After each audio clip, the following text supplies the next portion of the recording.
Now, South Africa's Western Cape is expecting to generate over $118 million in direct and indirect economic impacts from its inaugural hosting of the world's first fully electric street racing series. Now, Cape Town is set to host the Formula E Championship later this month in a move that will propel South Africa's tourism sector that is still recovering from the pandemic fallout. CGTN's Julie Shire has more. Formula E is the globe's greenest and fastest growing motorsport, which shows off the muscle of electric cars. Cape Town is gearing up to welcome the world to its shores for the first ever Formula E race in Southern Africa. This is part of the track where preparations are well underway to get these streets up to scratch for a racing feast. Just to be able to stage this event meant we had to invest in a lot of infrastructure. So in the distance you can see the barriers, the fences, etc. That created a significant amount of work and jobs over the Christmas and New Year period.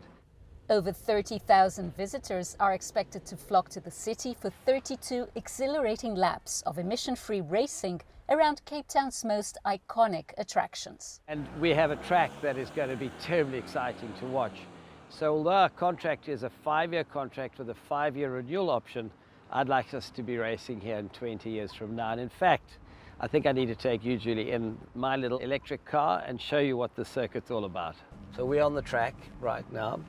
We are on the final stretch up Fritz Sonnenberg here, and you can see what I'm talking about, how it narrows. Yes. This now takes us up to the finish line and the start line, which is ahead of us and begins right here. This is where the start line is. Here you can see our seats being built on the right-hand side. Where is the best seat in the house, Ian? Different places. I think this little grandstand on our right now is a fantastic viewing point if you want to see the cars out of the pit lane and down here. This is a very fast stretch down here. The electric spectacle is expected to rake in $100 million from increased tourism, which supports around 35,000 people. Because it's an international event with a fairly dedicated fan base, will mean around 25 million eyes extra on the city during the race. And a massive event like this absolutely signals to the rest of the world that we're open for business. And if, like the FIFA World Cup, we pull this off successfully, we do signal that we are deserving of that title as the world's festival and events capital. South Africa has ambitious plans to become one of the top 3 Formula E racing destinations in the world as e-mobility gains traction around the globe. Julie Shire, CGTN, Cape Town, South Africa.